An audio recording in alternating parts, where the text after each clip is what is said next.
The chapter on historical perspective of immunology, I think it's interesting, and it's got a lot of good basic information, like the idea that immunity is based off of a word that literally means exempt, because they noticed that certain diseases, once you had the disease, then that person would be able to go around and play nurse to other people with the disease and never come down with it a second time. So there's a lot of historical perspective that's involved there. Some of the interesting people that are listed in here, Lady Mary Worthy Montagu was the wife of a British ambassador who had gone to Constantinople and brought back the idea of using dried pus from people with smallpox and then snorting it. So the idea was to find someone who had a mild case, take the pustules from those, dry the pus in a snuff box, which were common at the time, and then snorting a little bit if you had never been exposed to it before. She was hoping to gain immunity to mild strain by getting infected with mild strains and then being immune to larger strains. Smallpox was really bad at the time because it would scar people. The pustules would leave these horrible scars. Some of the women would even cut out metal stars and half moons and things to glue over the scars if they were going out to parties.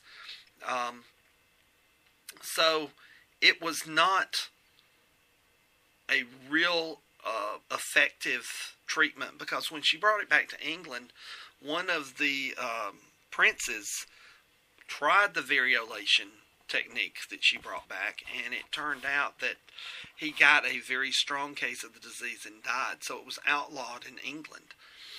This brings us to Edward Jenner, the man who came up with the first true vaccine, and he did it by hanging out with milkmaids. He found out that milkmaids, who were always the prettiest women around any community, they had the smoothest skin.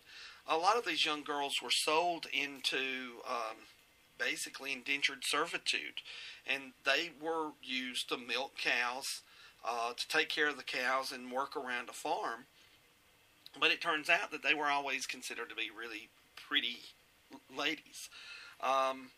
So I don't know why Edward Jenner was hanging out with them, but it turns out that he finds small pustules on the hands. An older milkmaid actually told him about, if we get the cowpox, the small pustules, we don't get the smallpox. So by actually putting their hands on the teats that are of infected animals with cowpox, it gave them immunity against the full-blown thing. It wasn't until years later that that the name vaccine became available. Vaccine literally means encowment, to turn into a cow. So I think Pasteur was the one that coined the term.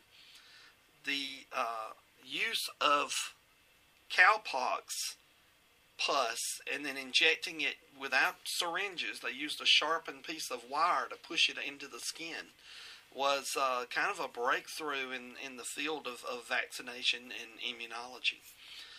You can read through the whole system of the whole history of that, but I'll try to break these up into individual little audios.